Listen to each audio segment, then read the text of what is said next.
महाकवि अश्वघोष संस्कृत साहित्य के बहुत बड़े कवि के रूप में जाने जाते हैं। इनके काल के संदर्भ में यद्यपि कई विवाद हैं, तथापि तमाम ऐतिहासिक साक्ष्यों के आधार पर इनका काल ईसा की दूसरी शताब्दी माना जाता है। महाकवि अश्वघोष मूलतः उत्तर प्रदेश के अयोध्या के निवासी थे। कालांतर में ये बौद्ध बन गए। संस्कृत के प्रकांड विद्वान होने के कारण इन्होंने बौद्ध दर्शन के प्रभाव में आकर बौद्ध दर्शन के प्रणेता भगवान गौतम बुद्ध को आधार बनाकर सबसे पहले एक संस्कृत का महाकाव्य लिखा जिसका नाम बुद्ध चरितम है। उसी से इनकी प्रसिद्धि हुई है। वैसे इनकी कुल 3 रचनाएं प्राप्त होती हैं। पहली बुद्ध चरितम महाकाव्य है, दूसरा सौंदरनंद महाकाव्यम है, तीसरा शारिपुत्र प्रकरण नाम का एक नाटक ग्रंथ भी उपलब्ध होता है। इनके अलावा अभी कुछ दिन पहले ही किसी कवि को अश्वघोष के नाम से युक्त एक नाटक प्राप्त हुआ है जिसका नाम राष्ट्रपाल है।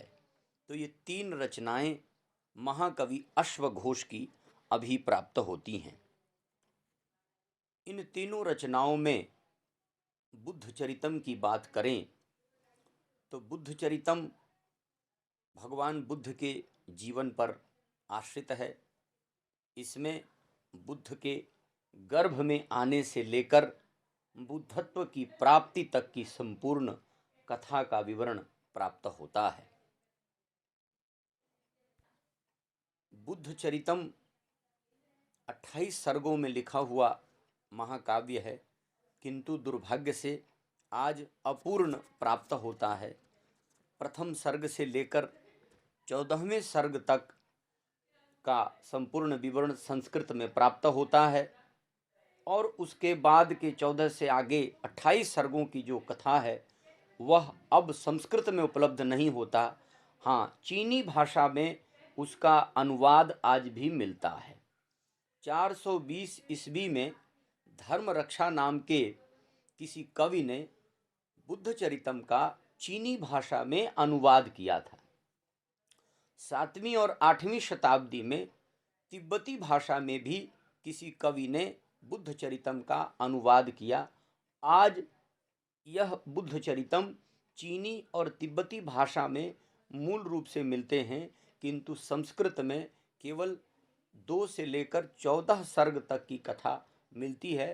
अब कहीं प्रथम सर्ग भी उसमें जोड़ दिया गया है, तो माना जाता है कि 1 से लेकर 14 सर्ग की जो बुद्ध चरितम की मूल कथा है वह उपलब्ध होती है।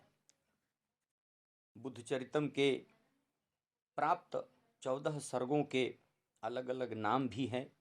जैसे प्रथम सर्ग का नाम भगवत प्रसूति सर्ग है, द्वितीय सर्ग का नाम अंतःपुर विहार सर्ग है, संवेगोत्पत्ति सर्ग है। इसी प्रकार सभी सर्गों के नाम हैं। उन सबकों को आवश्यकता पड़ने पर आप उस मूल ग्रंथ में देख सकते हैं। यहाँ आरंभ के 1-2 सर्गों का नाम मैंने बता दिया। प्रथम सर्ग का नाम भगवत प्रसूति है, द्वितीय सर्ग का नाम अंतःपुर विहार है। तो इस प्रकार संपूर्ण बुद्ध चरितम में भगवान बुद्ध के जन्म से लेकर बुद्धत्व की प्राप्ति तक, बोधगया में उनको बुद्धत्व की प्राप्ति हुई थी, तो इस संपूर्ण जीवन काल में जो कुछ भी उनके साथ घटित हुआ, उनका अध्ययन, उनका